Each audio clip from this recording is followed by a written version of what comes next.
Welcome into Onorato and Bagnardi. Chris Onorato, Sean Bagnardi. Bags, how are you, brother? We've got Kentucky Derby coming this weekend.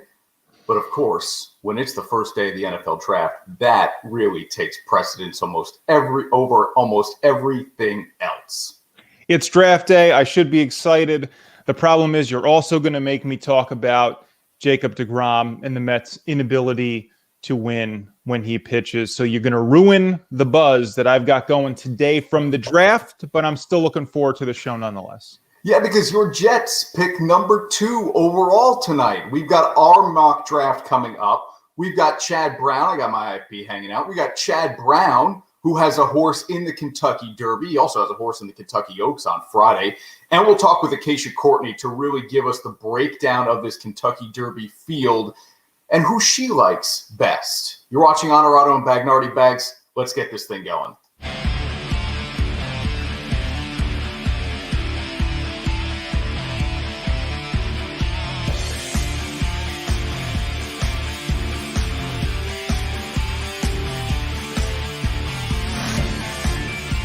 This is Onorato and Bagnardi, brought to you by Alphabet House.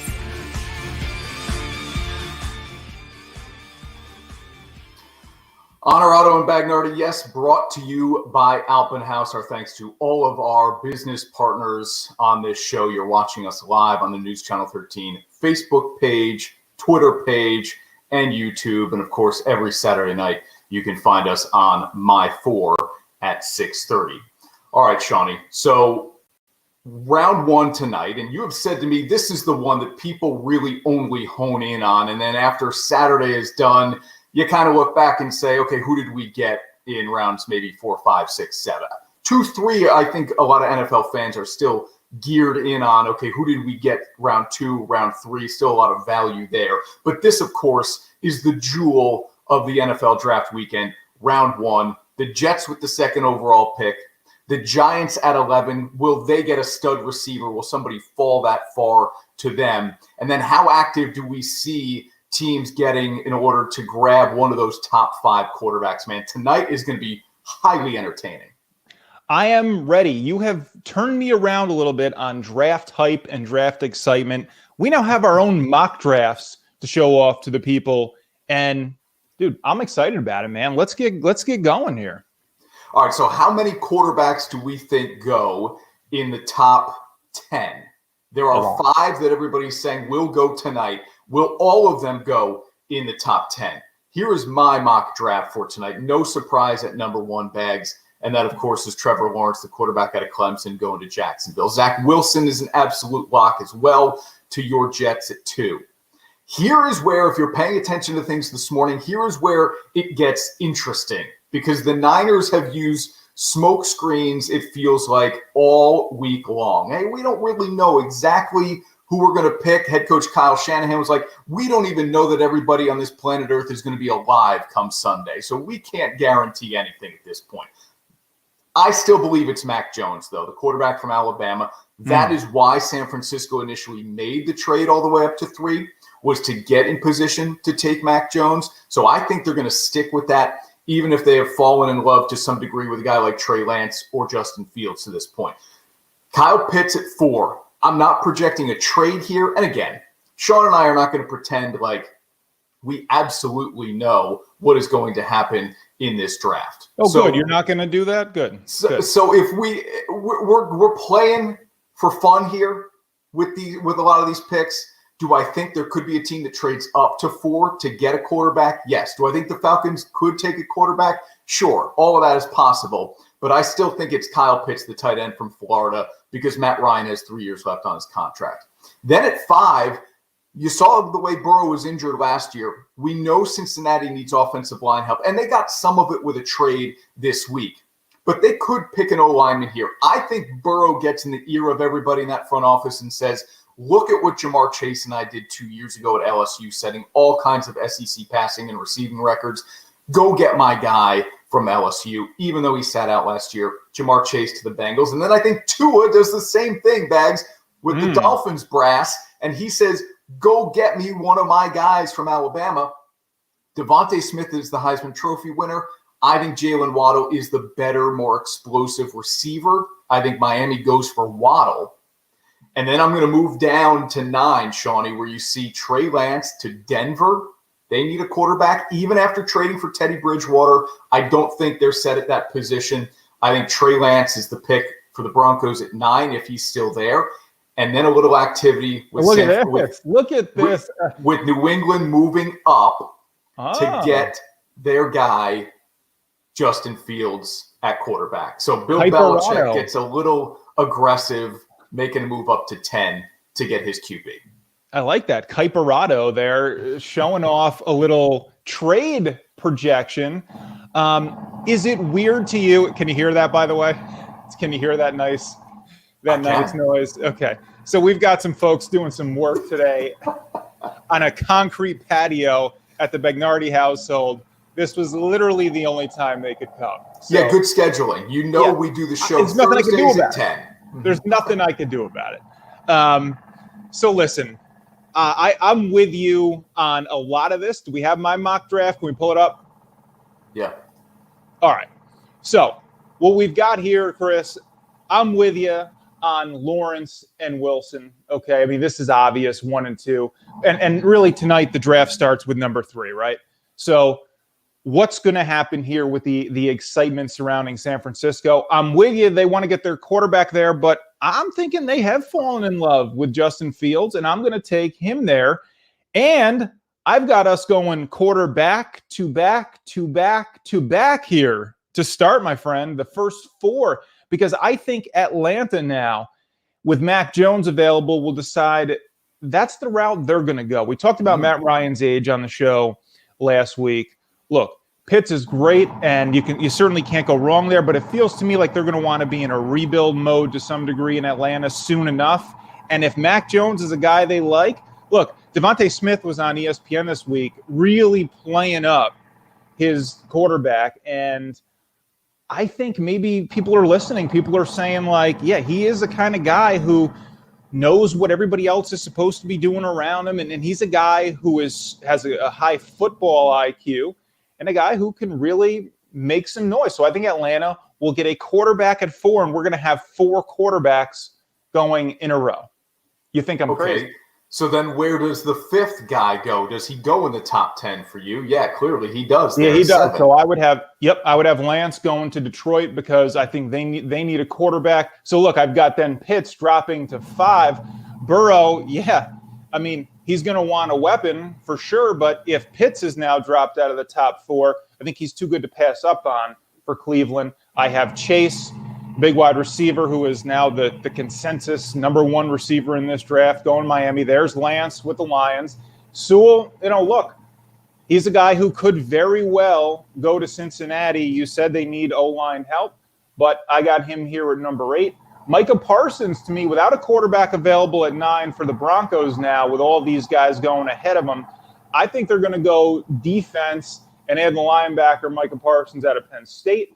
And I've got Surtain, Alabama for the Cowboys, and Devontae Smith. I'm with you. He drops to 11. It's weird that the Heisman Trophy winner could go out of the top 10, right? I mean, that seems a little bit odd to me. What more could Devontae Smith have done to say, I'm the best wide receiver? Yep. And it'll be an interesting choice if that plays out the way I have it.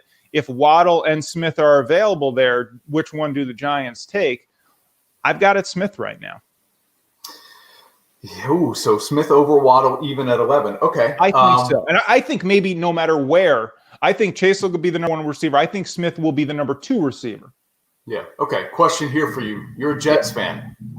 You freely admit that. Are you more worried who the Patriots are going to draft because they might get the quarterback pick right and the Jets may not?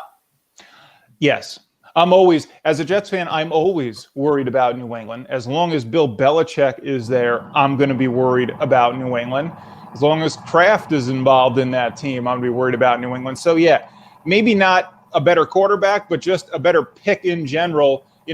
Are we going to look back? I'm worried in general here as a Jets fan at number 2, all the guys who the Jets aren't going to take, are we going to look back on and say, boy, maybe they should have, and Wilson is kind of another Sam Darnold? I really hope not.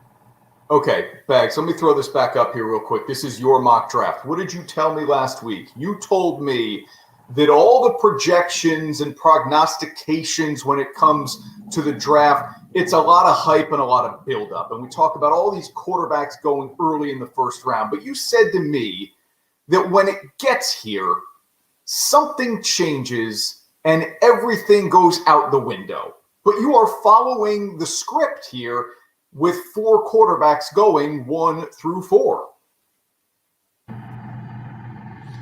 Yeah, if something that's going to take this right out of the window would be a trade, right? I think Atlanta, I'm with you, is the most susceptible here or the most willing to trade at number 4 because they're going to look at this, especially if Fields or Jones goes at 3. They're going to say, look, there are 2 really good quarterbacks left here, Fields or Jones, whoever doesn't go at 3, and then Trey Lance.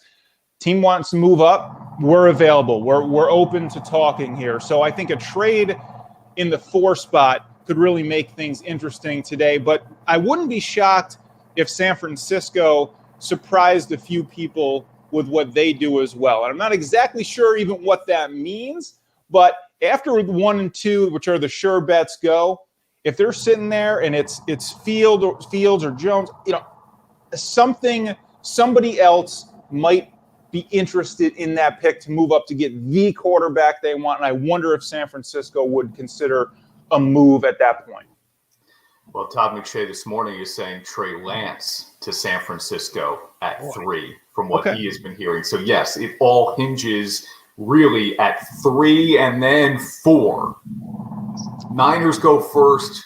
Then what do the Falcons do? 5 and 6 are set because it won't be a quarterback, but it really all kind of starts at 3, right?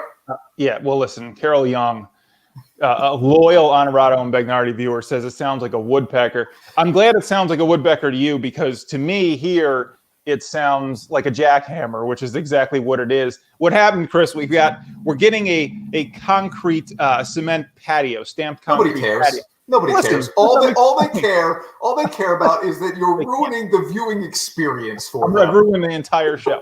Look, we didn't do enough after week 1 to get canceled. So True. Obviously now week 2, yes, we've got to up our game and make people really wonder what the heck's going on. But anyway, there is one small piece of concrete in the back that's got to come out. It's very small. This should be a very quick jackhammered out, and then the rest of it is just digging dirt. It should be very quiet very soon. Unbelievable. Unbelievable. I know.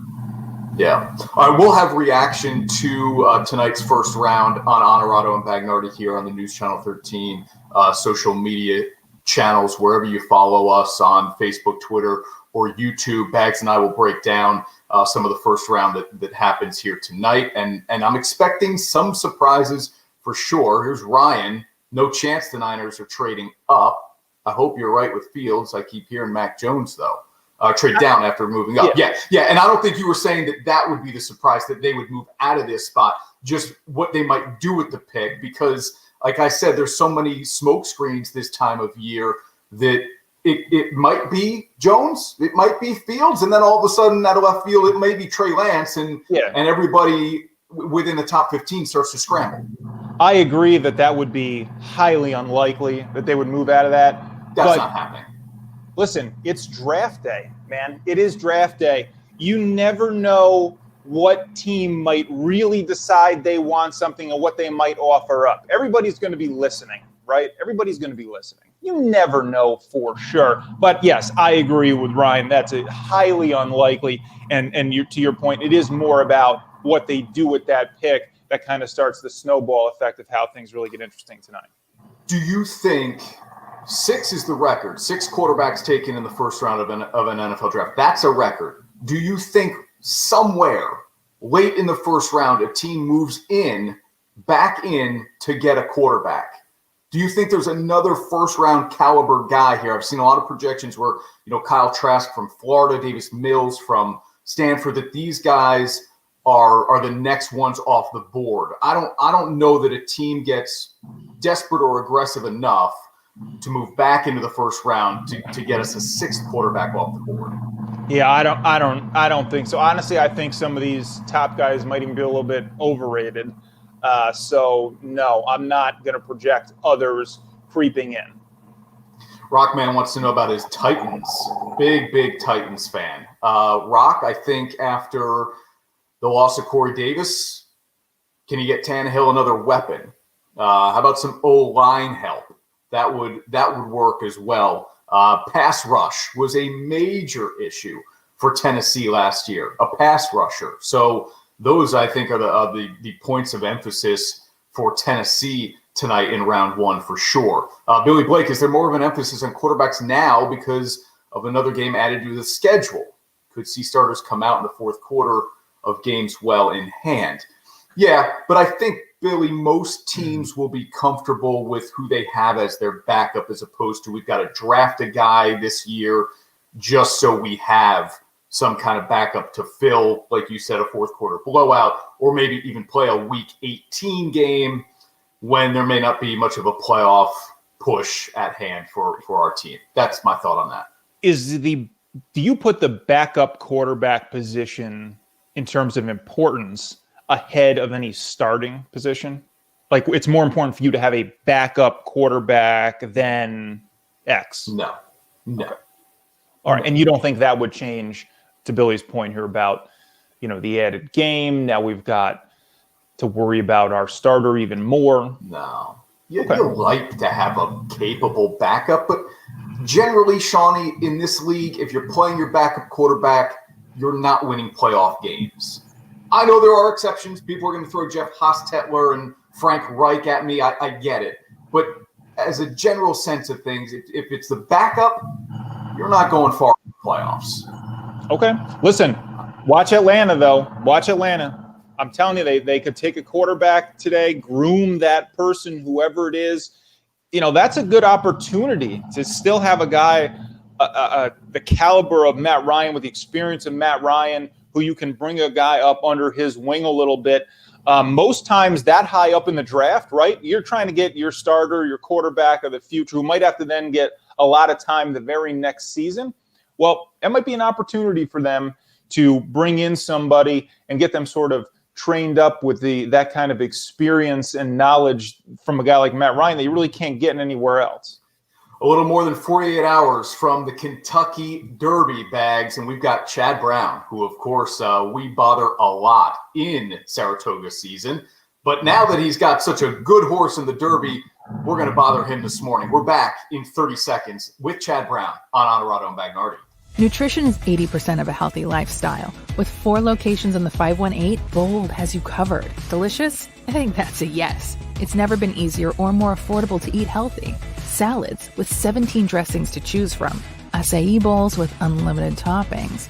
Power grain bowls, oatmeals, smoothies, artisan toasts, and Belgian waffles. Live bold 7 days a week. At work, home, or on the go. Dine in, grab and go, pick up or delivery.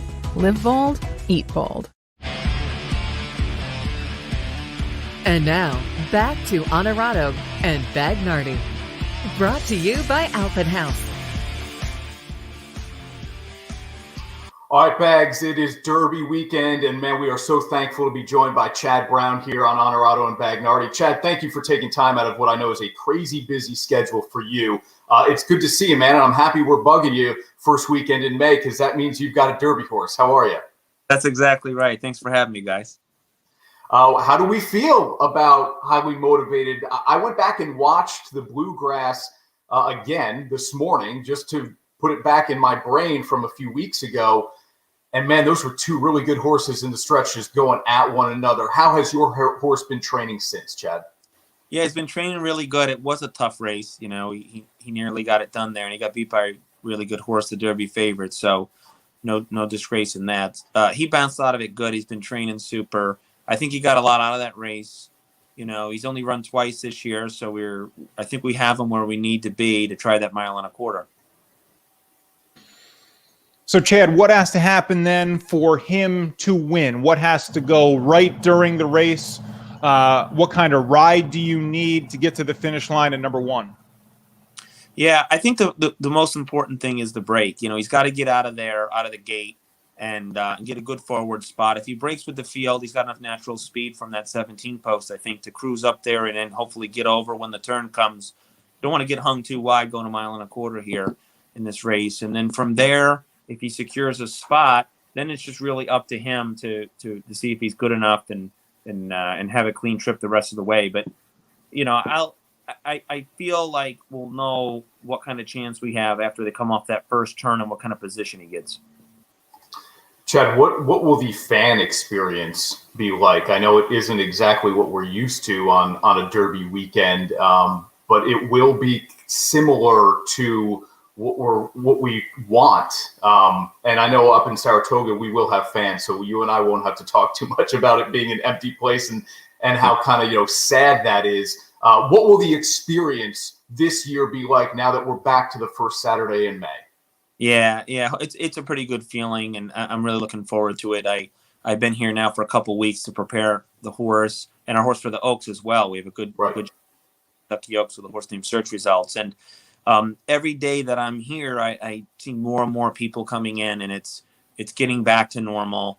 It's going to be a great experience, and I hope that we just keep moving forward as far as getting these professional sports back to normal, especially horse racing for us. And by the way, Search Results 3 starts in 2021, 3 wins. So like you said, a really good chance. And when you've got Onorato Ortiz Jr. in the irons, always a good shot. Yeah, exactly. We're that's what we're wrong. She got a career start late, only 3 starts, like you said, perfect. And that Oaks is tough. I mean, there's another filly in there that's undefeated. The favorite looks good, and then right behind her, some really good horses. And it never hurts to have Irad. I've had a lot of luck with him, and he's winning so much right now, and it gives us a lot of confidence. So we'll see what happens. Chad, you've obviously done so much in your career. Can you even put into words what it would mean to add a Derby win to your resume? Yeah, it really be just the pinnacle of my profession personally. It's what every trainer would shoot for when they go out on their own and open up their business. And so it's you can really relate it to any other sports, winning the Super Bowl or the World Series or the Stanley Cup. I mean, that's what the Kentucky Derby is. So, it's so hard to get here. You get one shot at it with this crop of horses, only 3-year-olds, and to come in here with. Can you believe somebody's calling Chad? Shut me out. Sorry. That's okay. Sorry, I had a technical private call coming in. When you get to this point, it really it's just so hard to get here. So you don't want to miss the opportunity when you finally have a horse that you feel fits and is good enough, because you go through a lot of horses that just can't get here as you're training different crops of horses year to year. So hopefully we take advantage of this year that we have a good one. All right, Chad, we got a question from a viewer here. Billy Blake wants to know, how does your spot inside Super Sandwich affect the race? Yeah, it's a really good question. I feel that if they both break clean, that the Soup and Sandwich seems like that he's a little faster than we are, and I'd expect him to probably go out there and clear us and get a good forward spot as well. So yeah, with these type of races, you hate to have another speed horse necessarily drawn outside of you, but it's such a long run in the first turn. I'd say that horse would get a good ways ahead of us before the turn came, I think. Chad, last thing before we let you go, where would you rank? This is your 6th Derby horse. How do you feel going into this one compared to years past, and the shot you would give Highly Motivated this year? Yeah, he's honestly really up there. Is one of the best chances we've had. Good Magic was our best chance to date. Going in there as the 2-year-old champion, and running into a horse like Justify and running second. You look back, and a horse like Good Magic, there's a lot of derbies he would have won if he was just born a different year, and you just have to let it go and turn the page, and that's how it goes. So, but this horse would rank right up there with him in terms of ability and potential in this race when the field's now in front of you. So again, hopefully we have a clean trip and he can get the job done.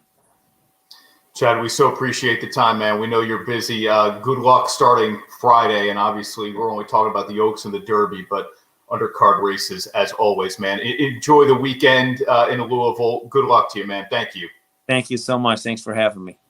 That is Chad Brown, of course, from Mechanicville. Not that, Shawnee, I don't think we have to say that anymore. When we're talking with Chad Brown, I think people, oh yeah, he's the guy from Mechanicville. He's the guy who wins all of those races at the spa every summer. And we don't even talk about the damage he does during the Aqueduct and Belmont meets. No, we joke at the TV station that his actual name is Mechanicville trainer Chad Brown, because it's just always there every time we say it, because look, he is the Capital Region zone, and here you go. Got a horse in the Derby. I mean, I couldn't imagine the stress and the pressure, right, of having a horse in the Derby, because it's just out of your control at that point, you know? Like, if you're the jockey, that's one thing. You at least you have the ride in your hands, but it's like once it goes off, that's it, you know? But does that make it better or worse? I mean, obviously Chad will have done everything he can possibly do up to that point to get highly motivated into the starting gate, and then you see what happens with Essential Quality being the favorite in that race, and the horse that just edged out Chad's horse in the Bluegrass Stakes. Like, can't you at that point just remove yourself and say, it is out of my control? I think you can, but man, when you invest so much time and energy in something, and then literally up till the very last second, and then goes out of your hands, it's like, take your sportscast, for instance, right? You spend all day working on it, putting it together, writing the stories, editing the video. And then it's like, at the end of the day, what if somebody else had to go out and do it? It's just like, that's sort of what it is for me. By the way, I like how Chad was worried about somebody calling him in the middle of it might make the show look bad. It sounds like they're building a Walmart supercenter in my backyard, ruining the whole show. Yeah. But yes, look, I would always want things in my control. Yeah, okay. I understand that. We've got more on the Kentucky Derby coming up. Acacia Courtney is going to join us. Certainly see her on News Channel 13 during the Saratoga meet every single Friday to help us out up at the track. And Acacia is going to give us some winners. And she's been on our Travers show, and she's been successful with that. So she's going to give us some winners this weekend at Churchill Downs in the Kentucky Oaks and the Kentucky Derby. We'll lay out the entire field as well with Acacia Courtney. A win for Chad would be huge. You mentioned it. He has a Preakness in his back pocket already. But to win the Kentucky Derby, and I don't know, I mean, for me, you take a Derby whenever you can get it. But I want a Derby on the first Saturday in May. I want a Derby with a full 20-horse field. I want a Derby when there are people there to see it, as opposed to what we had, really in the pandemic of last year. So I know you take it whenever you can get it, but these are the ones that I think if you're a trainer or a jock, you want even more than the others. I agree. And of course, man, it's the first leg of the Triple Crown, typically the first leg of the Triple Crown. So yeah, you get this one, and now you've put yourself in the position to be that horse that's being talked about, that trainer who's being talked about leading up to the Preakness. And yeah, there's nothing like it. For all that he's done, for all that he's accomplished, you get that Derby win. That's all-time stuff on a different level. It's different than winning the Preakness or the Belmont. It just is. Yeah, I mean, the record for most wins during a summer meet at Saratoga, all the Eclipse Awards he has as best trainer in the country. This is what they call it, the crown jewel of the trip. It is, right? I mean, and it wouldn't be certainly. Obviously he would throw away all of what he's done for a Triple Crown. Would he do it just for a Derby win? No. Look, and I should have asked him that, not you. But I'm going to stick with this, which is what Chad has told us for a decade, I bet, that winning the Travers would mean more to him than any other race on this planet. I don't believe it. Now, when he gets to the winner's circle eventually for the Kentucky Derby, would he still say, I would take the Travers over this? Maybe he would say it. Would he believe it? Would he feel it? I don't know. But because that's what he's told us for so long, Bags, I'm going to believe that from him. Okay, I won't. But yeah, look, I think you'd rather have a Derby than a Travers. But there's no question that the Travers is a huge race. It's obviously a race where we know some great champions have not succeeded in. So you want that one to say, look, like, I overcame the Travers. I overcame Saratoga, the graveyard of champions. But you'd rather be the champion first than win at the place that is the graveyard of champions. You'd rather win the Derby. One thing you'll learn about our show is we will bother people no matter where they are and almost no matter what they are doing. So No we doubt. bothered Chad as he's getting ready for the Kentucky Oaks and the Kentucky Derby. Next, we're going to bother Acacia Courtney, who I'm seeing on my screen here is en route somewhere. We're back on Onorato and Bagnardi right after this. Happiness is found in simple things. The sun on your face, sharing laughs, at the campground, getting wet, relaxing together, the love of family. There's never been a better time to go outside and play. Alpenhaus Pool Spa Boat and RV, bringing families together and creating memories since 1964. Teams, athletes, organizations. We're transforming the custom apparel industry through product and purpose.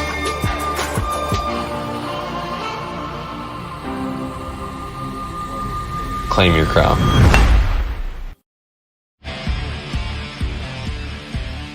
And now, back to Onorato and Bagnardi. Brought to you by Alpenhaus.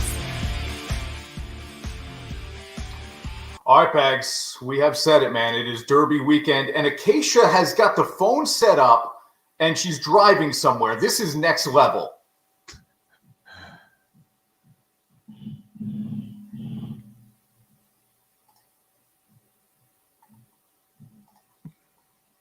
Okay. Now I think we can hear you, Acacia. I don't think we can. No, I lied. We can't. Okay. Can hear. So we can hear. No. Is this worse than the jackhammer sound? No sound at all? What do you think? No. You I had would to- rather, I would rather do no sound than the jackhammer we're getting from you. That's for Okay. sure. All right, let me give it one more shot with Acacia Courtney here, who has been our analyst on News Channel 13 during the Saratoga meet. And she's going to help us get some winners. I know it because she has done that with us on our Travers show as well on News Channel 13. We'll bring Acacia back in here now. Let's see if we can hear it. Acacia, how are you? Hey, can you hear me now? So sorry about that. That's We can okay. hear you now. We can hear you now. Okay. Yeah, thank you for doing this. Great. Where are you headed? Yeah. So this is, I promise I commute from Connecticut to Belmont Park, and it was raining this morning, and I lost about 20 minutes of my ETA, so that's why I'm right now. So I was like, oh no, I got to jump on while I'm driving, so appreciate you guys bearing with me. No, thank you for joining us here. We did just talk with Chad Brown. Let me get your thoughts here quickly on Highly Motivated. What do you like about this horse and Chad's chances to win a Derby? Well, I think Highly Motivated really showed a lot of last time out. I think we kind of saw another dimension about him, and the best quality I think that Highly Motivated has is that he's pretty tactical. He has the ability to be forwardly placed. He can kind of be in that catbird seat, so to speak. And in the Derby, historically, that's been the running style for horses that have early speed. They tend to fare the best. When you think about it, too, I think it's more than just the tactics that have been employed and been successful. It's also a field of 20 horses. Typically in the U.S., runners will never encounter that big a field. We're usually capped at 14 if we're lucky. So you're going to get a lot more kickback, a lot more traffic, and that are up in that first flight, big advantage, and Highly Motivated falls in that category. All right, Acacia, Chris and I like to make money the best we can. So give us kind of a value pick here, not someone who necessarily has the best odds or horse that has the best odds, but a place where they still have a really good chance and maybe we could turn around and make some money as well. So I like Hot Rod Charlie a bit.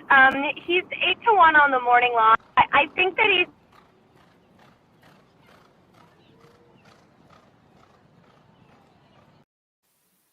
much of a price on him. I'm hoping that I will. But, if I get anywhere close to 8-1, I'd be happy with. And for a big shot underneath on everything, I'm going to use the Arkansas Derby winner Super Stock. I know he got an absolute perfect last time out in the Arkansas Derby, and the 2 speed horses that day are not coming to run in the Kentucky Derby, so that's a little bit of a question. But he physically looks to me like the type of horse that's really going to love the 1.25 miles, and I think he's just the type of getting good right now for Steve Atchison. What has to go wrong, Acacia, for Essential Quality to not win this race? A lot of it can go wrong. That's the beauty of horse racing. There's so much more that can go wrong that can go right. So I think that there's a lot more that needs to go right for him. I mean, that said, he is absolutely a world favorite. He's done wrong as of yet. I think the biggest question I have about Essential Quality is that he's so far that's been thrown at him, but he's never really improved. I haven't seen him take that big step forward as a 3-year-old. I think he was a very talented, ultra precocious 2-year-old. And to me, he's kind of stayed a little bit the same. So when you have horses that are stepping forward, I think that's the biggest thing that can go wrong for Essential Quality. Is somebody going to really improve, or is on that upward trajectory where maybe we just haven't seen kind of breakout big step forward from him yet?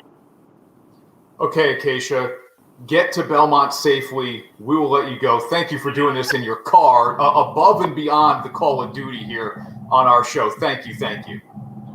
Absolutely. Sorry for technically driving and doing the show at the same time, but thanks for having me, guys. But it was all done safely. Just so we're on the record here, Bags, that was all done safely. Our thanks to Acacia for helping us out here. En route to work. Look, for her to take the time out to do that and not just tell us idiots to shove it. Yeah, exactly. That alone really says how great she is. So we thank her for that. Yeah, right. We already owe her enough from all the help she gives us during the Saratoga meet. On top of that, now we owe her even more the next time we see her in July at the spa, that's for sure. All right, so to sum up here kind of quickly what Acacia gave us, Hot Rod Charlie is a horse she really likes, especially if she can get him at 8-1. Hot Rod Charlie is a horse that Acacia Courtney really likes. Check her out on Twitter. You saw it there, Acacia_Courtney, where she does her own podcast, and you can check that out. She's also, of course, a reporter for Naira and Fox Sports as well. So our thanks to Acacia for helping us out here, because we need all of it that we can get when it comes to Derby weekend. All right, Bags, when we come back here on Onorato and Bagnardi, what is up with the Mets?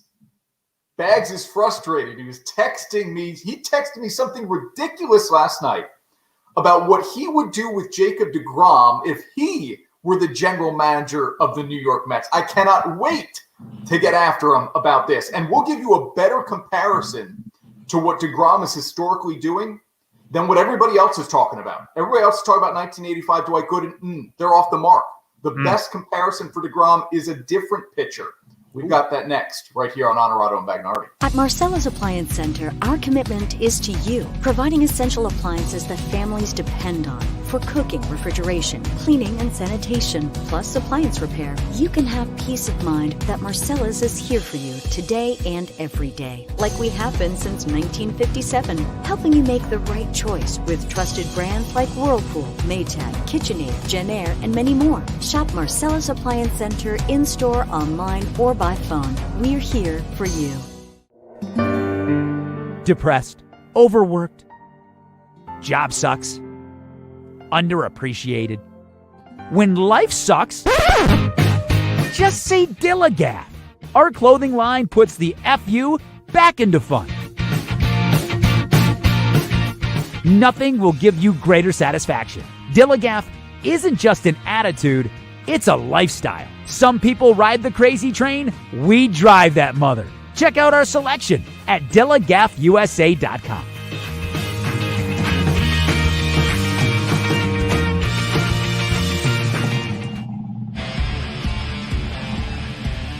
And now, back to Onorato and Bagnardi.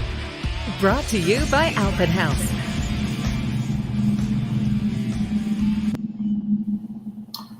All right, Shawnee, with the jackhammer still going, will this guy Yes. make it the full hour of the show? I predict yes. I predict yes as well. I had no idea that this was going to happen at exactly this time. So I apologize for that. They told me they were digging everything out by hand. So that's, the dirt is going to be all dug out by hand. But of course, the cement's got to come out via jackhammer. Again, it's like a 3x4 thing. But you know what? I have no idea about jackhammering. So maybe this is taking exactly as long as it's supposed to. I like this note from Francis. Highly motivated post 17. Yep. And you are absolutely right that no horse has ever won from post 17.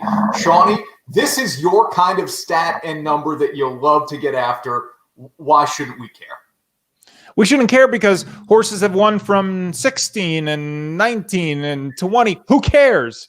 Who cares? It doesn't matter. By the way, Josh, our buddy at work, who's the biggest horse racing guy in the world, says that there is a new starting gate this year as well. Where I guess they used to have a certain amount, then separated a couple few. Now it's all in one. So essentially throw all this out the window. 17 means nothing here. It could be 16. It could be 20. Yeah, I think to his point, you don't want to be on either end. He pointed that out. You don't want to be at 1 or 20 or whatever it is. But this will be fine. I think that's not going to determine the winner of the race. Okay. Francis, I like the historic note. As you watch us more and more, you will understand that I pull a lot of those historically significant notes, and Sean just dismisses all of them. So you're not alone. You're not alone. He will dismiss every single one that I throw out during this show as well. But yes, an interesting factoid that no horse has ever won from the 17 post in the Kentucky Derby. And you're right, there used to be an auxiliary gate bags after 12 or something like that, where you would then push the other horses into the auxiliary gate. Yes, now you've got the one full gate for the Derby this year. All right, Shawnee, last night, you blasphemous Mets fan, you texted me, I would trade Jacob deGrom for a guy who plays every day and hits 320. I mean, that's not what I said. Explain this to me. Okay. What I said was that if you could guarantee me a guy was going to hit 320, which there are no guarantees. Okay, fine. But that's the idea. Okay. I would move him. And here's why. Jacob deGrom at his very best, which he is at right now. Okay. He's at all-time historic level stuff. At his very best, gives you a really good chance to win a game once a week, right? Yeah. An everyday guy gives you a chance, maybe not as overwhelming a chance to win that one game as deGrom will give you on his one game, but gives you a chance to have an impact every single day. And adding to the point, deGrom could give you a 95% chance to win every time he goes out there, but you only take advantage of it half the time. So, and look, that's not on him, obviously. The Mets, they can't hit, they can't hit. But if you could get, and you'd have to get more than just one guy, okay? Yeah, I know. Look, that's the point here from Ryan. They are so bad. Actually, Chris, I have something exclusive here to the show. This is a surprise for you, I'm sure. Nobody knew this was coming. I actually have the bat that the Mets have been swinging with. This is it. The New York Mets bat. This is the bat. Conforto has used this every at-bat so far this season, and most of the Mets share this on their way to the plate. So that's a huge deal for Onorato and Bagnardi to get our hands on that, and I want to thank the Mets staffer who supplied that for us on the show. Look, of course I wouldn't really trade deGrom because the point is, in the postseason, that's where a guy like that has the biggest value, right? Because, yeah, once a week in the playoffs means he can give you 2 wins in a playoff series, which could very well be the difference. So you need that top-tier starting pitching, okay? But the bottom line is you're not going to get to the playoffs if you don't start swinging the bats. And the Mets just don't win enough when Jacob deGrom pitches, period. And it's not his fault. It has nothing to do with him. But at some point, do we have to sit back and say, could there be a better way? And wouldn't it be a better way to have a guy who plays every day and can impact the game every single day?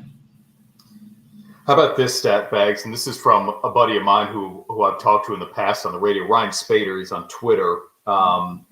In the victories, in deGrom's last 81 starts, he has won 27 times.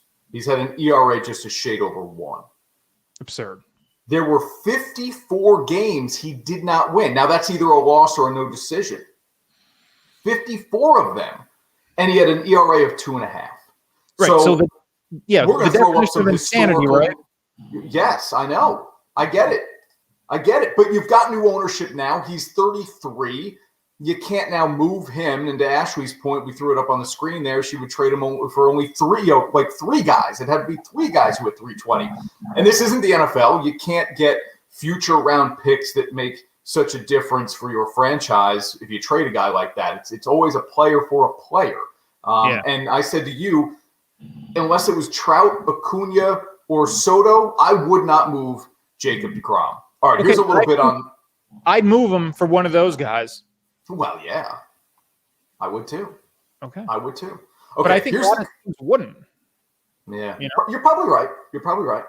Here's the comparison everybody is making these days. So we are going to follow suit, but then we're going to the next level because there's a better comparison to make. This is what deGrom has done through 5 starts.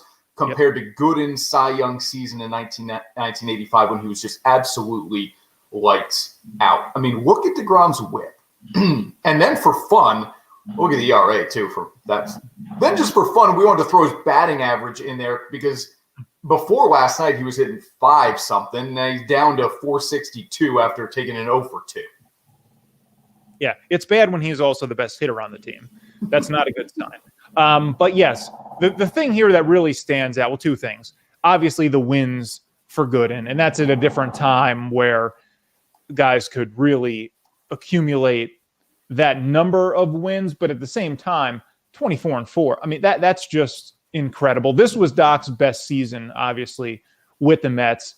And the ERA is the other thing that stands out. The fact that you'd have to triple deGrom's ERA just to get to that 1.53 that Gooden is at now, that is insane. But obviously, look, deGrom's not going to finish with an ERA under 1. We know that. You'll regress to the mean a little bit here, but it's absurd. It is absurd what Jacob deGrom is doing this season. Yeah, and it is so lights out, Bags, that it has people talking about his Hall of Fame candidacy. Is Jacob deGrom a Hall of Famer? Now, when you look at his win-loss record, you're going to dismiss it and say, no, he has no chance of making the Hall of Fame. But when you look at the more pertinent and current numbers when it comes to pitching, he's absolutely a Hall of Famer. And I'm going to tell you right now that I don't really care how many wins he finishes up with. We are going to recalibrate our brains to understand what it means to be a Hall of Fame pitcher. 300. We will never see another 300-game winner, period. I firmly believe no one will ever win 300 games again in Major League Baseball, the way the sport is going. So you have to remove that from the kind of essential criteria that we always weigh in terms of whether a guy belongs in Cooperstown. So it got me to thinking about this comparison. While everybody's talking about deGrom and Gooden, this is the one that I think is much more applicable. Ooh. And it's the 4-year stretch of Pedro when he was at his absolute height. He won 3 Cy Youngs in 4 years. The first one came with the Expos, and then the final 2 with Boston. And I believe deGrom is going to do the same thing, Bags. He's going to win a 3rd Cy Young this year. That'll be 3 out of 4 years for him. And in that 4-year stretch, his numbers, don't look at the top line wins and losses, okay? Block that from your brain. Look at what is next to ERA, strikeouts per 9, whip, and opponent batting average. And deGrom is better in each of those than Pedro was at his absolute height. Yeah, he is. And, a real comp with Hall of Fame over a short stretch, the best one maybe even Sandy Koufax, right? A guy who had a really, really good stretch for a shorter period of time than you're used to. But for deGrom, I'm totally with you here, man. It's not about the wins and losses. It never can be with him. He can never. I mean, it will be a real push to get to 200 wins for him. Forget it, no chance. So right, so especially if the Mets don't win any games for him. I mean, I don't know if he'll finish his career as a New York Met. I certainly hope he does, despite the fact that I just said they should trade him. But look, as a fan, it's just so frustrating, Chris, because there's nothing more important than winning, right? I mean, that's it. And he's not winning. The team is not winning. So as great as he is, I just feel like we're wasting him as a fan base. And that's what hurts, because you feel bad for him and you feel bad for the team not taking advantage of him. What do the Mets have to do? I mean, on paper, the lineup looks pretty good until you look at the paper and you look at the stats. What do the Mets have to do to get better offensively? I don't know what the answer is. And it's very frustrating because it's not just deGrom's starts. They're highlighted in his starts, and they're especially bad in his starts, so rightfully so.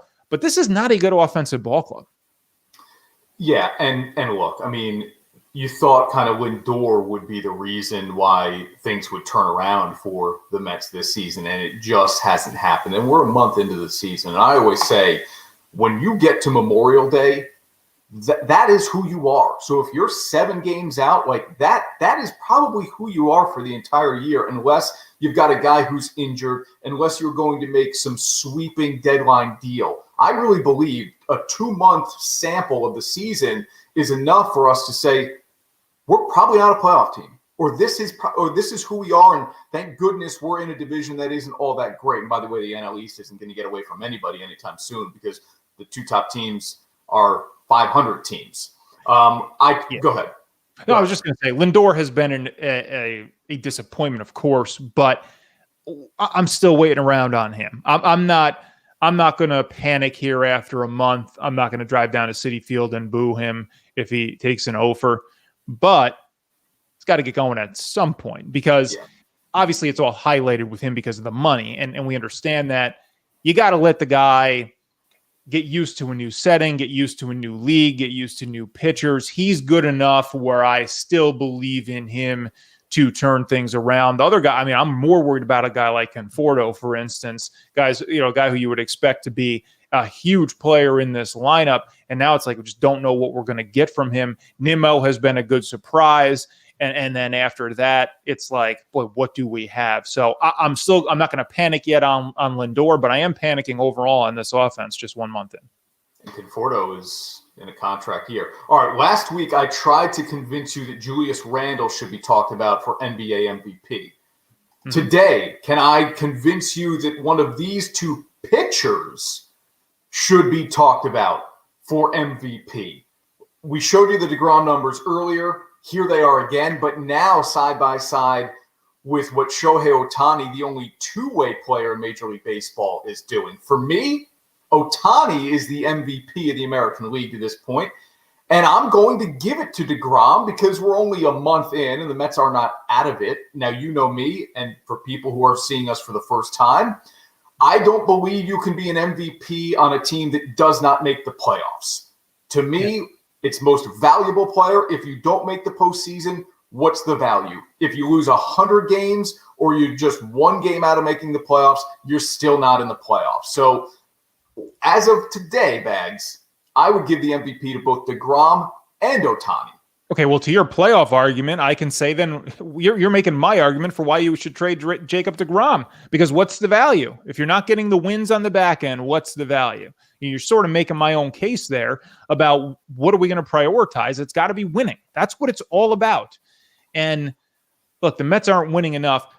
Yes, Ohtani. So Ohtani does more than just pitch. So he's a guy who normally with a pitcher, because it's, for me, back to that once out of every 5 days thing, it's hard for me to say a guy who doesn't even play most of your games can be the most valuable player on your team, let alone in an entire league. To me, that's ridiculous. Now, you do have to be willing to make the exception like we do for should field goal kickers be in the Hall of Fame, or should a reliever or a closer be recognized to be in the Hall of Fame? Well, yeah, I mean, you have the position. It's part of it. So you have to be open to considering those specialists, I guess, for those kind of positions. And not to say a starting pitcher is a specialist, but they're not an everyday guy. So yes, I think we should be talking about these guys for MVP. I wouldn't give it to deGrom at this point, but Ohtani, because he does a little bit more. Yeah, I would. All right, you want a little more history on the show here? And we can talk about whether or not our guy Ian Anderson should be Rookie of the Year in the National League when all is said and done. But what we know for sure right now, and this is courtesy of the Braves, who tweeted this earlier in the week, Anderson allowed only one hit in his start this week and 7 scoreless. He's the first pitcher in the live ball era to have 3 starts of at least 6 innings and no more than 1 hit allowed among his first 11 games. A lot to wade through here. A lot of numbers, right? A lot to just kind of squeeze into round pegs if you're a square block. But it does speak to the significance here of one thing in particular, Bags, and I'm gonna illustrate it with even another graphic we have. That Ian Anderson in year 2 was slow to start, I would say. And everybody kept saying to me, he's going to struggle. Like, he's going to struggle in year 2 because teams now have film on him. They've got a book on him. They know what to expect. The changeup may not be as effective this year as it was last year. And that's why he's throwing the curveball more than he did last year. And I didn't disagree with that. I said, yeah, he probably is going to have some starts where he really does struggle in year 2. But I believe his stuff is good enough. He's smart enough.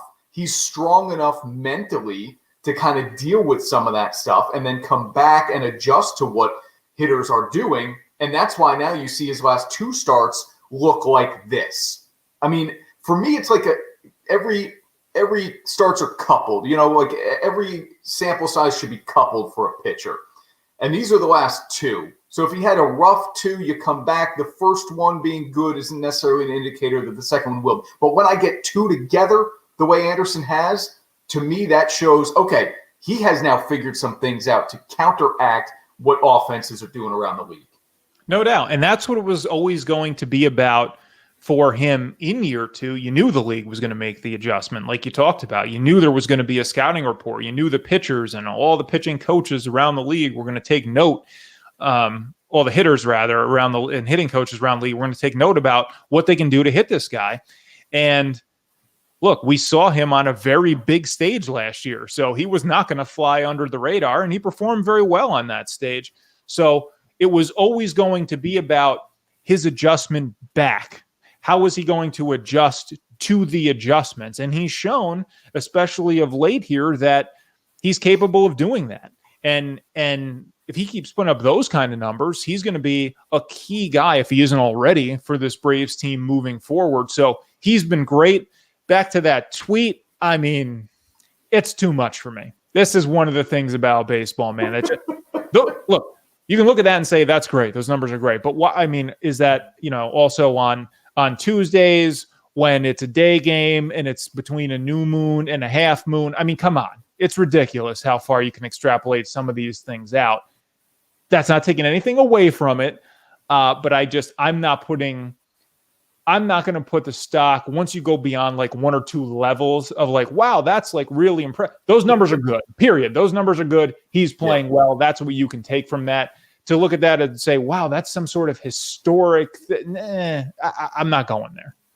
It's a lot. It's a lot to digest. There's no doubt about it. And it feels like there are a lot of variables in there. I mean, it's got to be at least 6 innings. Right. The 1 hit. We're at 11 starts. And somebody did it for 10 starts, though. Anderson's the only guy to do it for 11 in an 11-start stretch, right? Okay. All right. All right. How about one more here, Bags? And let's see if I can stump you. This is fun. Can you name this AL East pitcher? And if you're watching and you want to play along on Facebook or Twitter, please do. Name this AL East pitcher. He's 32 years old, okay, so he's been around for a little bit. But he's 2-0 in his last 2 starts, and he's striking them out almost 1 per inning. Who is this guy, Bags? Well, it's not really fair because I already know the answer. But I could tell you, I wouldn't have if not for this show. If you just pulled this out of the blue on me and no preparation for the show, I would have zero clue. This is a Harvey day. It is the Dark Knight.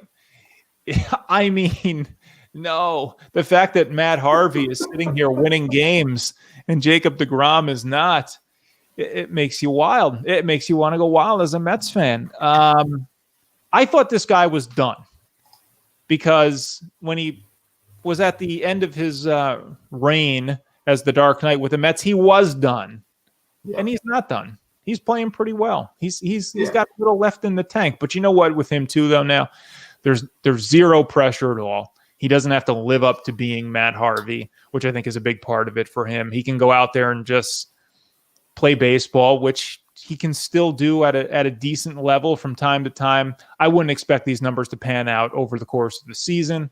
This is baseball, right? Guys get hot, guys go into slumps. So I'm not going crazy on this one, but good for him.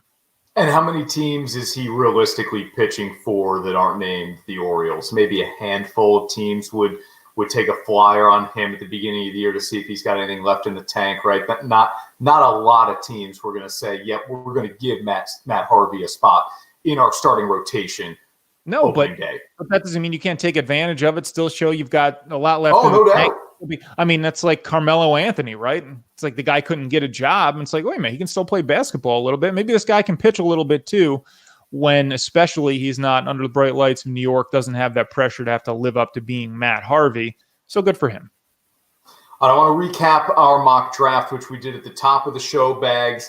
No change for me at number 3 with the Niners tonight. All the talk has been Mac Jones. I think San Francisco and Kyle Shanahan stick with that pick, the quarterback from Alabama. And then I think the Falcons, unless they move out of here, I'm not going to predict the trade, but I could certainly see them moving out of 4. I don't think Atlanta's taking a quarterback.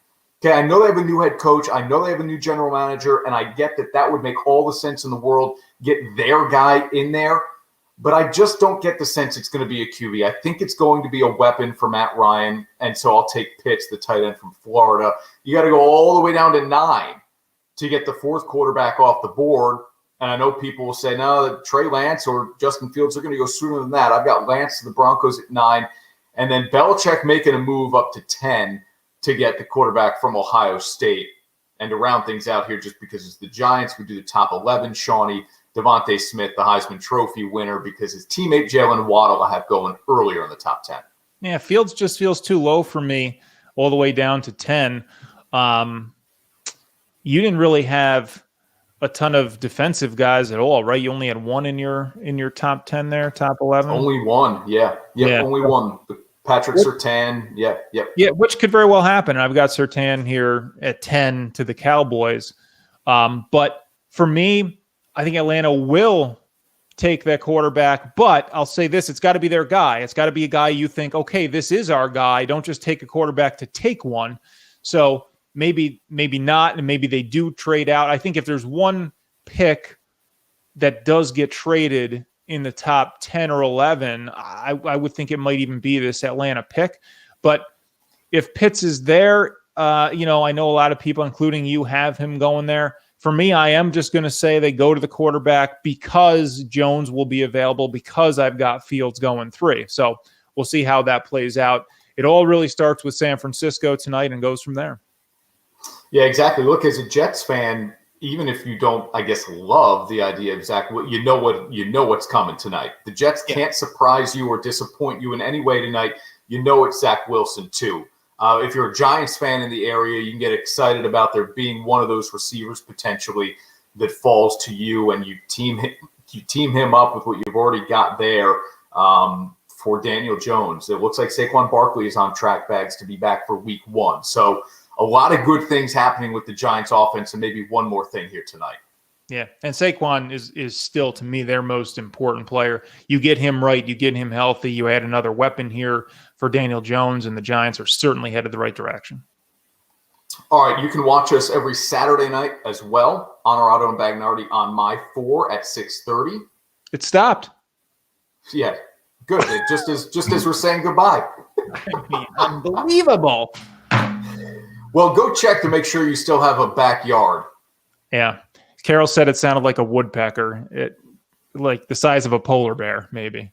Yeah, exactly. All right. Thanks for watching, everybody. Catch us on My 4 every Saturday at 6:30. And, of course, we're with you here on Facebook, Twitter, and YouTube every single Thursday morning at 10 a.m. Have a great weekend, everybody. Enjoy the draft and the dirt.